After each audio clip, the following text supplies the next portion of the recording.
Hello everyone, hope you all are enjoying. तो मैं सीमा जैन आज फिर एक नए टॉपिक के साथ आप सबका ANX क्लासेस में स्वागत करती हूँ। सो स्टूडेंट्स, बोर्ड देख के समझ गए होंगे कि हमारा आज का टॉपिक क्या है। ये कंट्रोल एंड कोऑर्डिनेशन का ही पार्ट है, हॉर्मोन्स इन एनिमल्स। ओके, जैसा कि मैंने आपको पहले वीडियो में बताया था, प्रीवियस वाले वीडियो में बताया था कि हमारी बॉडी में कंट्रोल एंड कोऑर्डिनेशन के लिए when we talk about animals, okay, animals और ह्यूमन बींग्स, तो कंट्रोल एंड कोऑर्डिनेशन के लिए nervous system, muscular system, along with इन दोनों के अलावा हार्मोनल सिस्टम भी होता है। ठीक है, तो अब क्वेश्चन ये आता है कि हार्मोनल सिस्टम की ज़रूरत क्या है जब हमारी बॉडी में इतना quick and fast nervous system है, तो हार्मोनल सिस्टम की ज़रूरत क्या है। तो चलिए सबसे पहले ये देखते हैं, along with nervous system hormonal system also coordinates the activity in the body, जैसा कि मैंने अभी हाल आपको बताया था। Okay, now why hormonal system required. Hormonal system की रिक्वायरमेंट क्यों है? अरे इसीलिए रिक्वायरमेंट है क्योंकि नर्वस सिस्टम की कुछ लिमिटेशंस हैं, और वो लिमिटेशंस क्या है, let's see. Limitations of nervous system, nerve impulse do not reach each and every cell, right. हमारी बॉडी में अगर कंट्रोल एंड कोऑर्डिनेशन होना है, दैट मीन्स हर एक सेल तक मैसेज पहुंचना है, और नर्वस सिस्टम जो है वो हर एक सेल तक मैसेज नहीं पहुंचा पाता, इसीलिए हार्मोनल सिस्टम जो है वो मैसेज को लेकर के ईच एंड एवरी सेल तक पहुंचता है। दूसरी बात, nerve impulse effect is of short duration, बहुत क्विक एंड फास्ट होता है लेकिन शॉर्ट ड्यूरेशन के लिए होता है, right. And nerve impulse can not pass continuously, that is also one of the very important reason. तो ये लिमिटेशंस को ओवरकम करने के लिए क्या आया, हार्मोनल सिस्टम। तो अब क्वेश्चन ये उठता है कि व्हाट आर हॉर्मोन्स, हॉर्मोन्स होते क्या हैं। So chemical substances secreted by specialized glands. So hormones are the chemical substances secreted by specialized glands. Okay? Hormones को chemical messenger भी कहा जाता है, ध्यान रखना, chemical messenger. Okay? और इन्हें secrete कौन करता है? ये जो specialized glands है, इन specialized glands का नाम है endocrine glands. Fine? So chemical substances secreted by specialized gland, और ये specialized gland है endocrine gland. Secretes in very less amount. अगर ये ज़्यादा अमाउंट में secrete हो जाता है, then also it is very harmful. और अगर hormones हमारी बॉडी में कम अमाउंट में secrete होते हैं, again उसका बैड इम्पैक्ट हमारी बॉडी पे देखने को मिलता है, लेकिन ये बहुत लिमिटेड अमाउंट में secrete होता है। Poured directly into the blood and carried throughout the body by circulatory system. मैं अभी आपको आगे बताऊंगी। जो एंडोक्राइन ग्लैंड है ना, एंडोक्राइन ग्लैंड्स को हम बोलते हैं ductless gland.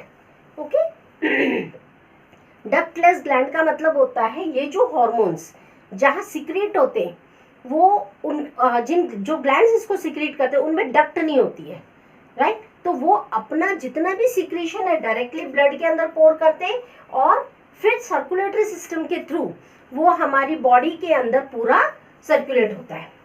Show their effect at the site different from the site of synthesis. अगर ब्रेन में वो सिक्रीट हो रहा है, ब्रेन के किसी पार्ट में कोई हार्मोन सिक्रीट हो रहा है, तो वो वहाँ काम नहीं कर रहा है, उसको जहाँ काम करना है वहाँ जाके काम कर रहा है, और उसको वहाँ तक लेके कौन जा रहा है, of course the blood through circulatory system. So this is very important to show their effect at the site different from the site of synthesis. Okay, and coordinates the activity of body and also its growth. तो ये तो these are some of the important points about hormones. कुछ important points हैं। अब बात आती है कि हमारी बॉडी में ग्लैंड्स कितने तरह के होते हैं। सिंपल, बेसिकली दो तरह के ग्लैंड होते हैं बॉडी में, एक होते हैं एंडोक्राइन, एक होते हैं एक्सोक्राइन। एंडोक्राइन अभी मैंने आपको बताया कि एंडोक्राइन ग्लैंड्स जो है वो हार्मोन सिक्रीट करते हैं। एंडोक्राइन ग्लैंड्स डक्टलेस होते हैं। डक्टलेस से मतलब ये हो गया कि इनके पास ऐसा कोई पाइप सिस्टम नहीं होता जिसके थ्रू कि ये अपने सिक्रीशन को टारगेट साइट तक पहुंचा दे। क्लियर? तो ये डक्टलेस नहीं है, डक्ट नहीं है, सिक्रीट जरूर हो रहा है, लेकिन फिर वो क्या होता है, वो ब्लड में डिफ्यूज हो जाता है, वहां से सिक्रीशन। तो यहाँ कुछ एंडोक्राइन ग्लैंड्स के मैंने नाम लिख रखे, बट इसके अलावा हम अभी बहुत सारे स्टडी करने वाले हैं। Pituitary, pancreas, thyroid, testis, ovaries. दूसरे हैं एक्सोक्राइन ग्लैंड। एक्सोक्राइन ग्लैंड होते हैं duct glands. Okay, duct gland means इनका जो भी सिक्रीशन होता है ये थ्रू डक्ट, वो जहां भी उनको पोर करना है, मीन्स जहां पे भी उसका टारगेट साइड है वहां तक ये थ्रू डक्ट ही जाते हैं। यूं समझ लीजिए पाइपलाइन के थ्रू वो वहां तक पहुंचते हैं। जैसे sweat gland, mammary glands, gastric gland, salivary glands, these are some of the examples. Other than that there are so many duct glands. Okay, एक और मैंने यहाँ लिखा है heterocrine gland. Heterocrine glands means there are few glands in the body. हमारी body के अंदर कुछ ग्लैंड्स ऐसे हैं जो एज ए एंडोक्राइन भी वर्क करते हैं और एक्सोक्राइन भी वर्क करते हैं। जैसे पैनक्रियाज है, ये कैसे होंगे ये एंडोक्राइन एक्सोक्राइन, ये मैं जब अभी आपको डिटेल में बताऊंगी तब बताती हूँ। हेट्रोक्राइन कौन से होते हैं? Act as both endocrine and exocrine gland. Pancreas, testis, ovaries, ये 3 ग्लैंड्स होते हैं बॉडी के अंदर जो they act as a heterocrine and heterocrine glands. हम इस चैप्टर में मेनली एंडोक्राइन ग्लैंड्स देखने वाले हैं, क्योंकि एक्सोक्राइन ग्लैंड्स बिकॉज हम किसके बारे में स्टडी कर रहे हैं? हॉर्मोन्स के बारे में। और जो हॉर्मोन्स हैं वो हॉर्मोन सिक्रीट होते हैं एंडोक्राइन ग्लैंड से, इसलिए एक्सोक्राइन ग्लैंड्स हमने हमारे न्यूट्रिशन टॉपिक में पढ़े। ठीक है, बहुत सारे एक्सोक्राइन ग्लैंड्स हम उसमें पढ़ चुके हैं। तो यहाँ पे एंडोक्राइन ग्लैंड्स के बारे में पढ़ेंगे। और कुछ जो ग्लैंड्स हैं जो आपके कुछ इसमें कोर्स में है, कुछ आपकी एनसीईआरटी बुक में नहीं है, लेकिन मैंने आपको यहाँ सारे एंडोक्राइन ग्लैंड्स का नाम लिख रखा है। Hypothalamus, pituitary, pineal, thyroid, parathyroid, thymus, pancreas, adrenal gland, testis and ovaries. Okay, तो स्टूडेंट्स इसके अंदर जब अगर आप अपनी एनसीईआरटी की बुक में देखेंगे तो हाइपोथैलेमस के बारे में कुछ नहीं दिया है, पिट्यूटरी का है, पिनियल नथिंग गिवन, थायराइड का दिया हुआ है, देन पैराथायराइड, थाइमस कुछ भी नहीं दिया है, then pancreas, adrenal, testis, ovaries, इन सब के बारे में बहुत शॉर्ट में दिया है, बहुत ही ज़्यादा शॉर्ट में दिया हुआ है। हम थोड़ा सा डिटेल में पढ़ेंगे, बहुत ज़्यादा डिटेल में नहीं पढ़ेंगे। ओके, तो इसमें से सारे glands except testis and ovaries ये मेल और फीमेल में सेपरेट होते हैं, मतलब डिफरेंट होते हैं, मेल में अलग होते हैं, फीमेल में अलग होते हैं।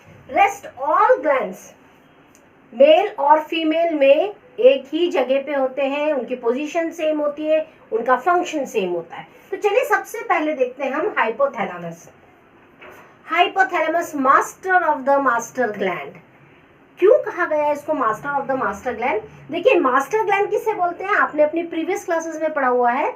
मास्टर ग्लैंड हम बोलते हैं पिट्यूटरी ग्लैंड को। ओके, पिट्यूटरी ग्लैंड हमारा मास्टर ग्लैंड है।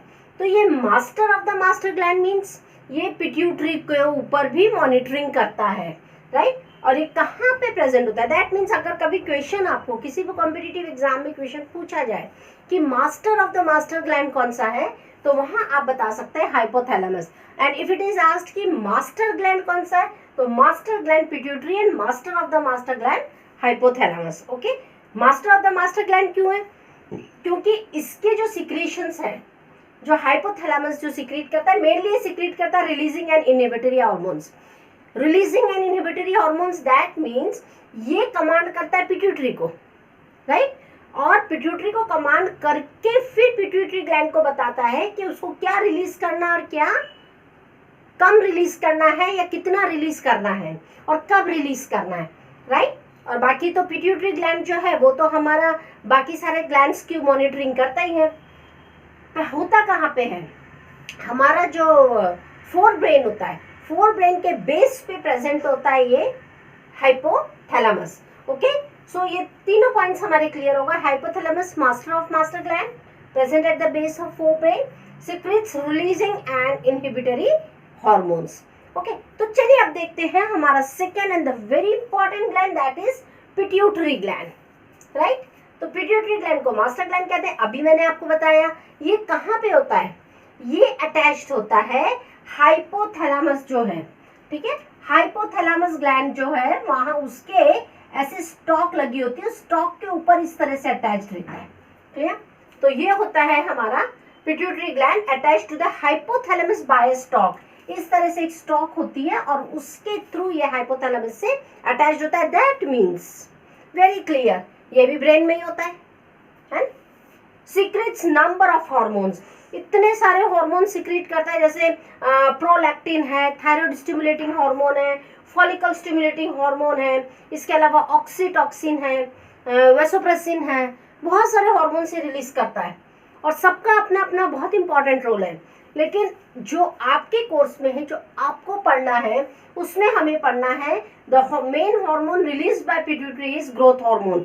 हमने हमारे प्रीवियस क्लास में भी यही पढ़ा था 8th में, और हम अभी 10th में भी यही पढ़ेंगे कि यहाँ पे मेन हार्मोन जो है वो ग्रोथ हार्मोन रिलीज कर रहा है। अभी मैंने आपको बहुत सारे हार्मोन्स बता दिए और उनका भी फंक्शन है, but that all is advance study, वो आप हायर क्लासेस में पढ़ेंगे, ठीक है। secretes number of hormones, secretion controls the functioning of other glands, that means pituitary gland के मैंने अभी आपको बताया, जैसे फॉलिकल स्टिमुलेटिंग हार्मोन है, थायराइड स्टिमुलेटिंग हार्मोन है, ठीक है, इसी तरह से ऑक्सीटॉक्सिन है। तो ये वो जितने भी हार्मोन से रिलीज कर रहा है ना, राइट, वो जो हार्मोन्स रिलीज कर रहा है वो हार्मोन्स दूसरे ग्लैंड्स के फंक्शनिंग को कंट्रोल करते हैं, इसीलिए तो इसे मास्टर ग्लैंड कहते हैं। फाइन, अब देखिए ये जो ग्रोथ हार्मोन रिलीज करता है, जो आपको पढ़ना है, जो बोर्ड में क्वेश्चन इसी हिसाब से आता है कि ग्रोथ हार्मोन अगर ज्यादा अमाउंट में हमारा पिट्यूटरी ग्लैंड रिलीज कर देता है तो क्या होता है, तो वहां पे होता है गिग्नेटिज्म। गिग्नेटिज्म की मीन्स आदमी, इंसान बहुत लंबा लंबा लंबा हो जाता है, क्लियर। अगर हाइपर सिक्रीशन है that means secretion in more amount, लेकिन अगर हाइपोसिक्रीशन है, हाइपोसिक्रीशन का मतलब होता है if the hormone is secreted in less amount, तो ऐसे में ड्वार्फनेस आ जाती है बॉडी के अंदर, दैट मीन्स बोनापन आ जाता है। तो आपने देखा होगा कुछ लोगों की हाइट बहुत कम होती है, कुछ की हाइट बहुत ज़्यादा होती है, एक्सट्रीमली हाइट हो जाती है। तो ये कैसे होता है कि ये जो है पूरी बॉडी की ग्रोथ को कंट्रोल करता है pituitary gland, clear. Attach to hypothalamus by stalk, secretes number of hormones, secretion controls the functioning of other gland, hormone basically main growth hormone हम पढ़ रहे हैं इसमें। अगर उसका ज्यादा सिक्रीशन होता है तो गिग्नेटिज्म हो जाता है, और इसका कम सिक्रीशन होता है तो dwarfness in the body. Pineal gland, इसके बारे में भी आपके बुक में कुछ ज्यादा नहीं दिया हुआ है, ठीक है।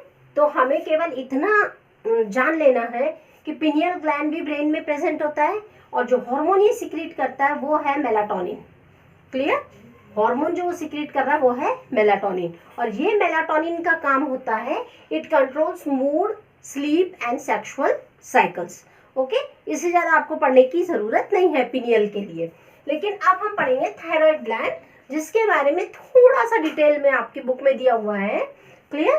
तो थायराइड ग्लैंड पोजीशन कहाँ होती है, it is present somewhere here, throat के अंदर, attach to trachea below larynx, okay. Larynx से नीचे की तरफ होता है, और इस तरह का एच शेप्ड बाइलोब्ड या एच शेप, इस तरह का उसका कुछ स्ट्रक्चर ऐसा होता है, like this, it's something like this, okay.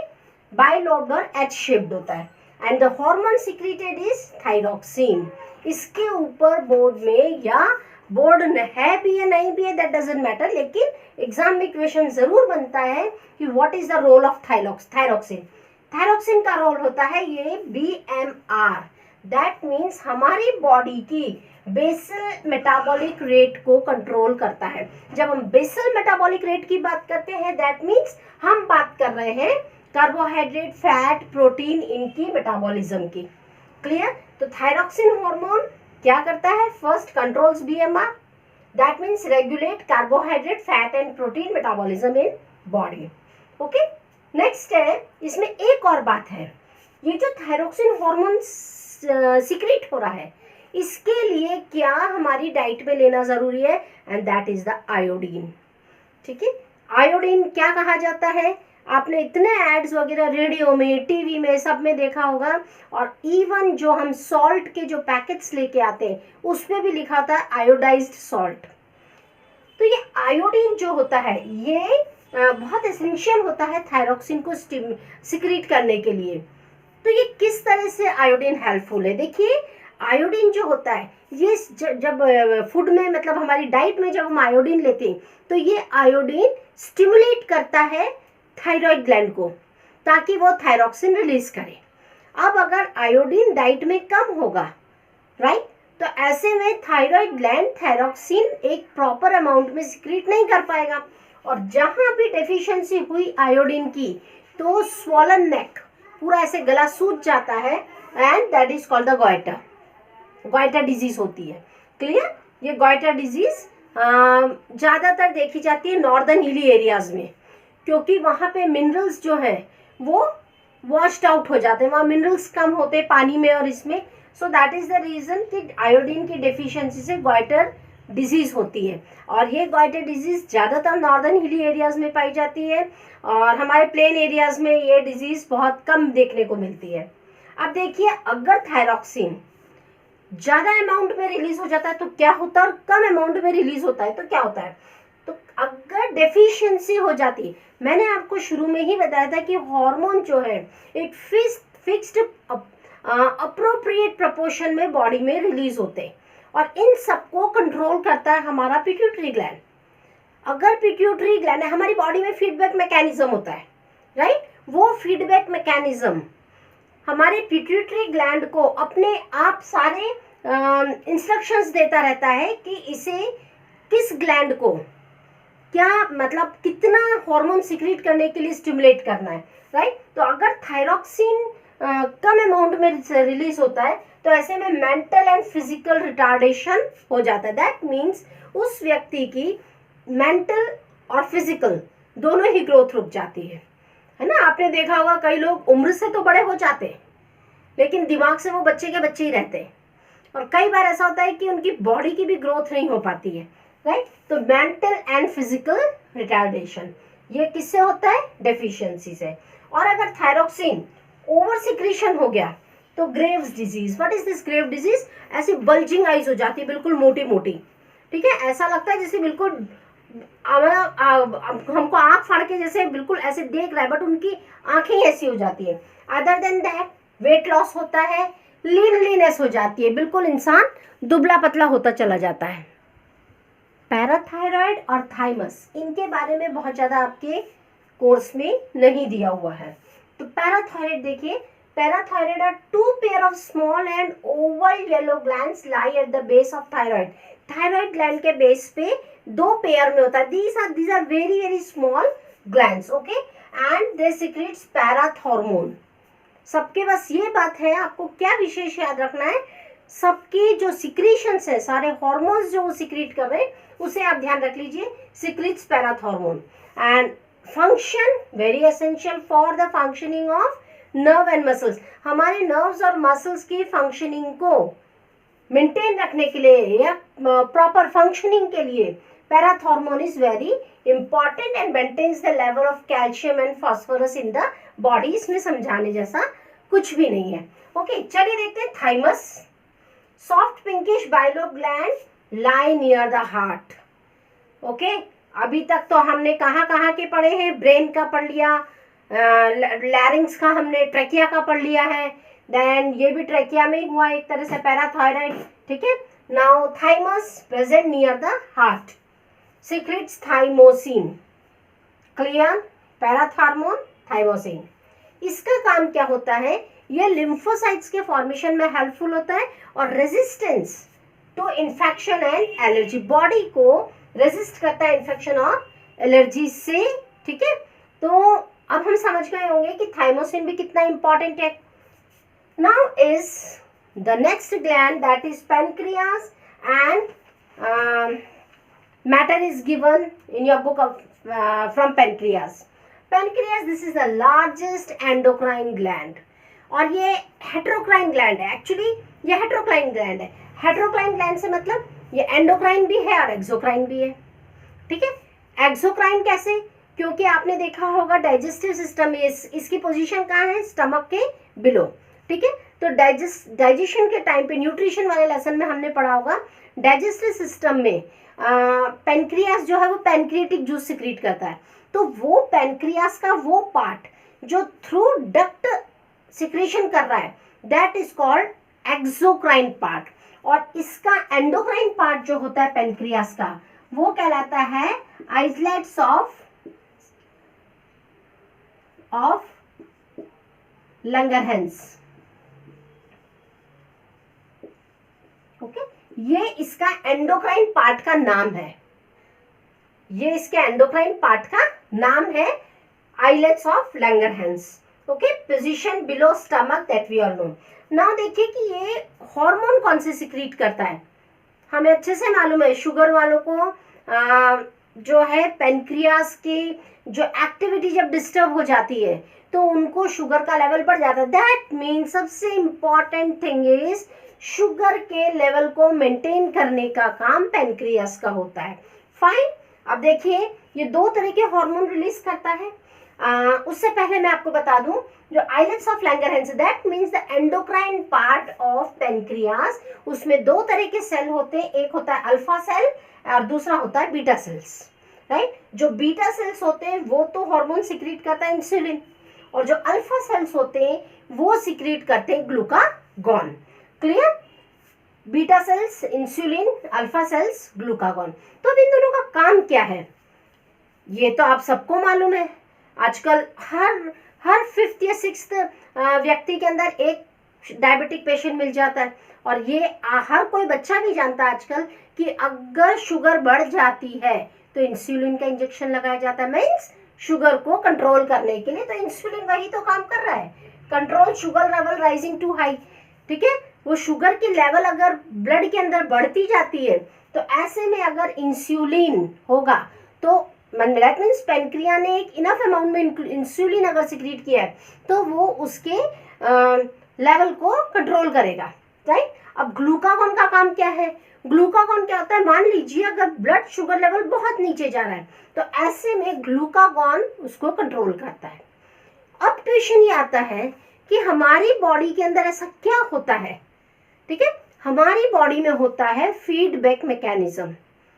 Fine, ये feedback mechanism time to time सारे ग्लैंड्स को इंफॉर्मेशन प्रोवाइड करता रहता है कि उसको कितना क्या सिक्रीट करना है, राइट। अब जैसे मान लीजिए जैसे ही शुगर लेवल बॉडी में बढ़ा तो हमारे बॉडी में जो इनबिल्ट बाय डिफॉल्ट हमारी बॉडी में है जो इनबिल्ट फीडबैक मैकेनिज्म है वो पेनक्रियास को स्टिमुलेट करेगा कि उसके बीटा सेल्स तुरंत इंसुलिन को सिक्रीट करना शुरू कर दे, राइट। और अगर ब्लड शुगर लेवल बहुत लो जा रहा है तो ऐसे में हमारा फीडबैक मैकेनिज्म पेनक्रियास को स्टिमुलेट करेगा कि ग्लूकागॉन एक गुड अमाउंट में रिलीज हो जाए ताकि ब्लड का ब्लड शुगर लेवल को कंट्रोल में हो जाए। ये सिचुएशन केवल हमारे पेनक्रियास या हार्मोन इन हार्मोन्स के साथ नहीं, फॉर कंप्लीट जितने भी हमारे ग्लैंड्स हैं उन सब की कंट्रोलिंग के लिए ऑटोमेटिक ही फीडबैक मैकेनिज्म हमारी बॉडी में। तो स्टूडेंट्स आप ये भी समझ में आ गया है कि दो तरह के हार्मोन्स पेनक्रियास रिलीज करता है, एक इंसुलिन एक ग्लूकागॉन है। Insulin are release by beta cells and alpha sales.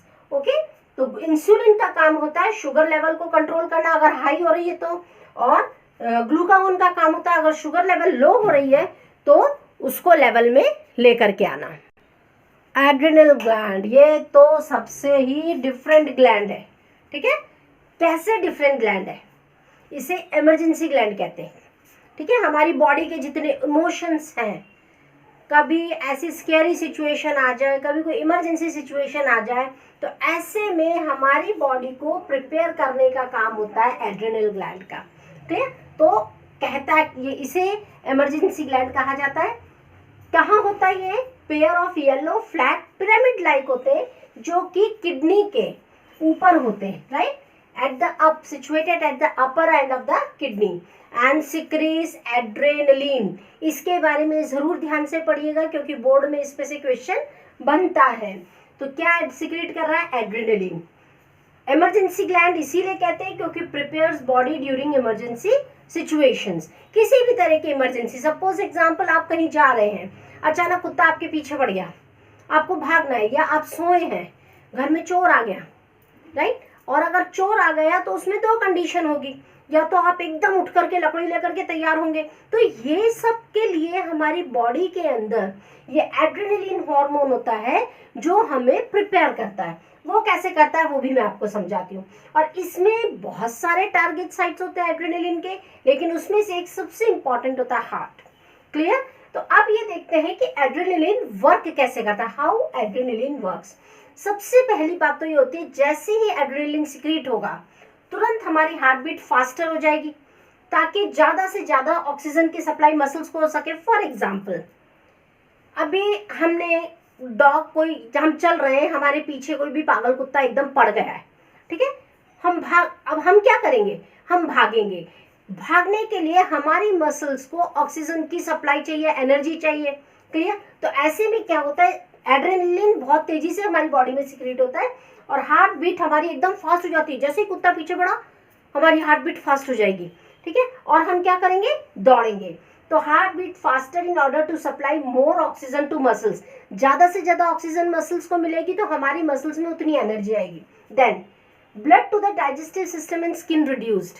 जो ब्लड का फ्लो हमारा डाइजेस्टिव सिस्टम की तरफ और स्किन की तरफ जो चल रहा है, तो इनके आसपास जितनी भी जो वेसल्स होती हैं वो कॉन्ट्रैक्ट हो जाती है, और कॉन्ट्रैक्ट होने की वजह से जो ब्लड का फ्लो है वो डाइजेस्टिव सिस्टम और स्किन की तरफ रिड्यूस हो जाता है। अब ये ब्लड डाइवर्ट हो जाता है मसल्स को। सिंपल सी बात है, अगर ब्लड मसल्स को डाइवर्ट हो रहा है दैट मीन्स ऑक्सीजन की सप्लाई भी उधर हो रही है। The breathing rate increases due to contraction of diaphragm and rib muscles.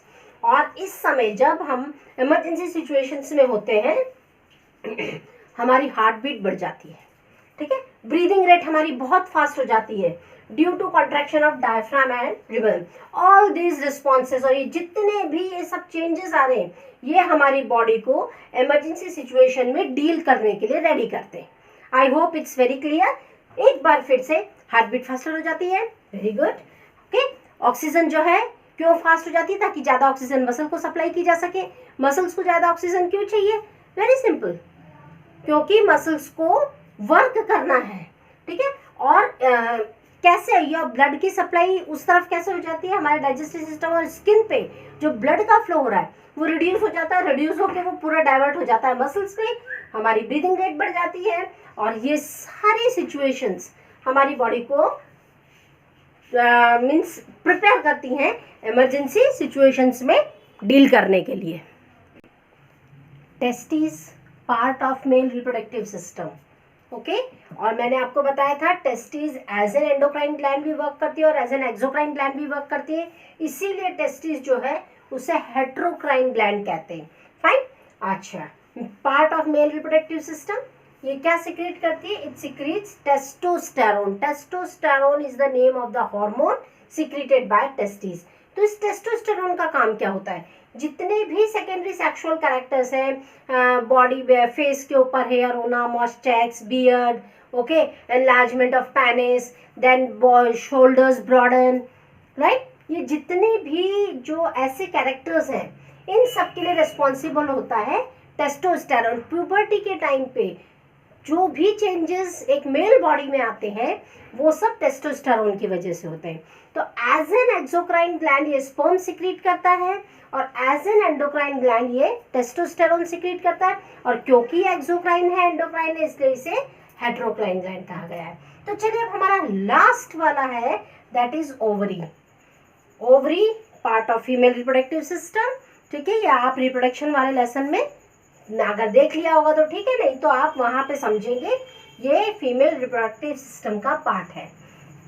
Again secretes, ये दो हार्मोन सिक्रीट करता है, एक होता है एस्ट्रोजन, दूसरा होता है प्रोजेस्टेरोन। एस्ट्रोजन क्या है, एस्ट्रोजन वो हार्मोन है जो सेकेंडरी सेक्सुअल कैरेक्टर्स डेवलप करता है फीमेल्स के अंदर, राइट, जैसे वॉइस का डीपन होना, तीखी आवाज होना, then breast enlargement, right, mammary glands का डेवलप होना, राइट, तो ये जो वेस्ट पोर्शन है ये ब्रॉड हो जाता है। तो ये सारे सेकेंडरी सेक्सुअल कैरेक्टर्स जो है ये एस्ट्रोजन की वजह से होते हैं। And the most important menstrual cycle in females, वो भी एस्ट्रोजन की वजह से है। Estrogen is responsible for menstrual cycle. दूसरा होता है progesterone. Progesterone hormone prepares body for pregnancy. Clear? अब प्रेगनेंसी के लिए कैसे प्रिपेयर करना है, क्योंकि वेनेवर जब भी कोई एक फर्टिलाइज्ड एग या जाइगोट जब यूट्रस में आता है तो यूट्रस का वॉल का थिक होना जरूरी है। तो प्रोजेस्टेरोन जो होता है वो यूट्राइन वॉल को थिक करता है, और जो एम्ब्रियो होता है जाइगोट एम्ब्रियो में कन्वर्ट होता है डेवलपमेंट के बाद, तो उस एम्ब्रियो को यूट्राइन वॉल के साथ कनेक्ट करने का काम भी प्रोजेस्टेरोन का होता है। And non formation of new ओवा फॉर दोज कंप्लीट 9 मंथ्स, कोई भी नया ओवा नहीं बनता है, ये देखना भी प्रोजेस्टेरोन का काम होता है। तो सो स्टूडेंट्स, ये हमने पढ़ लिया पूरा हॉर्मोन्स इन एनिमल्स। थोड़ा सा बड़ा हो गया है हमारा लेक्चर, पर इसमें थे भी तो कितने ग्लैंड्स, टॉपिक भी बहुत ज़्यादा था। ठीक है, तो आप इसे बड़ा है करके मत छोड़िए, इसे ध्यान से पढ़िए, अच्छे से समझ में आएगा आपको। और अगर आपको किसी भी तरह का कोई भी इशू है, कोई प्रॉब्लम है, या किसी भी तरह की कोई कंप्लेन है, हमारे पास कमेंट बॉक्स है, आप कमेंट बॉक्स पे डालिए, मैं डेफिनेटली उसको देखूंगी और रिस्पॉन्स करूंगी। Okay students, till then goodbye, enjoy the video.